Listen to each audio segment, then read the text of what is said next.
Tensions in the Middle East remain extremely high as the conflict between Iran, Israel, and the United States continues into its second week. On March 8, 2026, Iranian state media announced that Mojtaba Khamenei has been named the new supreme leader, succeeding his father, the late Ayatollah Ali Khamenei. Just hours after this announcement, Iran's Islamic Revolutionary Guard Corps launched a new series of ballistic missile attacks targeting Israel. According to reports, Iranian forces fired multiple waves of ballistic missiles towards central Israel, including the Tel Aviv metropolitan area, as well as targets in the Negev Desert and northern regions. Israeli air raid sirens sounded across large parts of the country as the missiles were detected.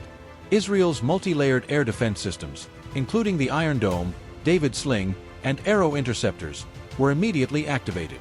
Military radars tracked the incoming projectiles, and numerous interceptors were launched to neutralize the threat.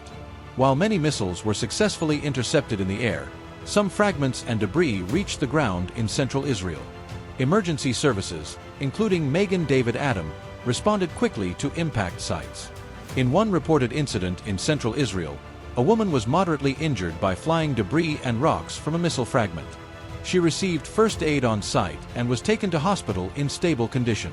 Additional light injuries from shrapnel or panic were also reported in the Tel Aviv area and surrounding cities. This latest barrage is part of Iran's ongoing retaliatory campaign, which they have named under Operation True Promise. Iranian officials have stated that these attacks are a direct response to the U.S. and Israeli strikes that began on February 28 and have targeted Iranian military infrastructure, leadership, and more recently, energy facilities. Throughout March 8 and into March 9, Iran has conducted several missile waves. While the volume of launches has decreased compared to the first days of the conflict, Israeli assessments indicate that Iran still retains some operational missile launchers despite significant losses. The Israeli Defense Forces have reported destroying approximately 75% of Iran's ballistic missile launch infrastructure since the start of the operation. On the ground in Israel, residents in affected areas were instructed to seek shelter immediately when sirens activated. Many buildings in Tel Aviv and central Israel are equipped with safe rooms and bomb shelters, which helped limit casualties. Public transportation and some services experienced temporary disruptions during the alerts, but most operations resumed shortly after the all-clear was given.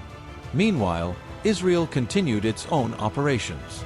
Reports indicate Israeli airstrikes targeted Iranian military sites and infrastructure, including areas near Tehran. Overnight strikes on energy-related facilities in Iran have also been confirmed, causing fires and significant smoke plumes visible over parts of the country. The conflict has also drawn in regional actors. Hezbollah forces in Lebanon have launched rockets toward northern Israel, prompting Israeli retaliatory strikes on southern Lebanon. There have also been reports of Iranian missile and drone activity directed toward U.S. positions and Gulf countries, though many of these were intercepted.